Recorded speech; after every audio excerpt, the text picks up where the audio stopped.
pass out from the cheese, okay? The most recent film is The Adam Project, a time travel adventure movie. I like it a lot, I have to say it.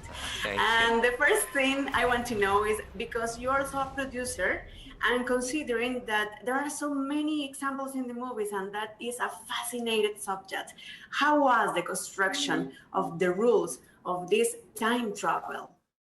Well, you know, each time travel movie in this genre has its own unique set of rules and by which the characters are governed by. For us, we really wanted to get those rules out of the way as quickly as possible so we could lock into the emotional journey of the movie. And I think we did a pretty good job of that. I mean, the rules are established right away in the first 10, 15 minutes. And so from there, you get to sort of, now we get to just have the fun, you know, the fun of this, my character running into his 12-year-old self, my character running into both of his parents, who, you know, we find are at the same age as I am in the movie, which is a unique way to tell a story.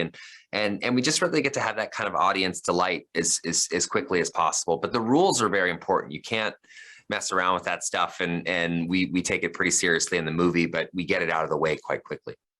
Without giving spoilers, I must say that there's a wonderful conversation between the child Adam and the adult Adam that led me thinking about what we forget so much as we get older.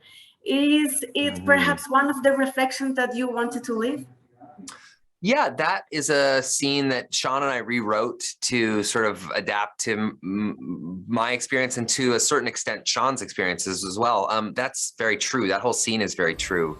You know, I am guilty of that myself, telling sort of myself stories about my father in order to make my own kind of deficiencies and deficits make sense. And then one day, kind of after he was gone, really kind of having that self-examination, saying, well, is that true? Are those stories true? And they're not always true. You know, two things can be true at the same time. My dad can be distant and can be, you know, obsessed with work, but he also made time for me. He also made time to have a catch with me in the backyard. And those are all things that are true of my life personally. And those are the things that are on the screen as well.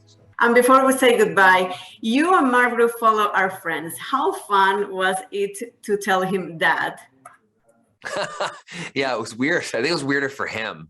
I had no problem calling him daddy, but it was definitely a little odd for him considering we're peers. So thank you very much, Ryan. It's a pleasure to see you and to talk with you. And next time we see you to talk with the public of Colombia and Latin America. Thank you, Claudia. Nice to talk to you again. Take care.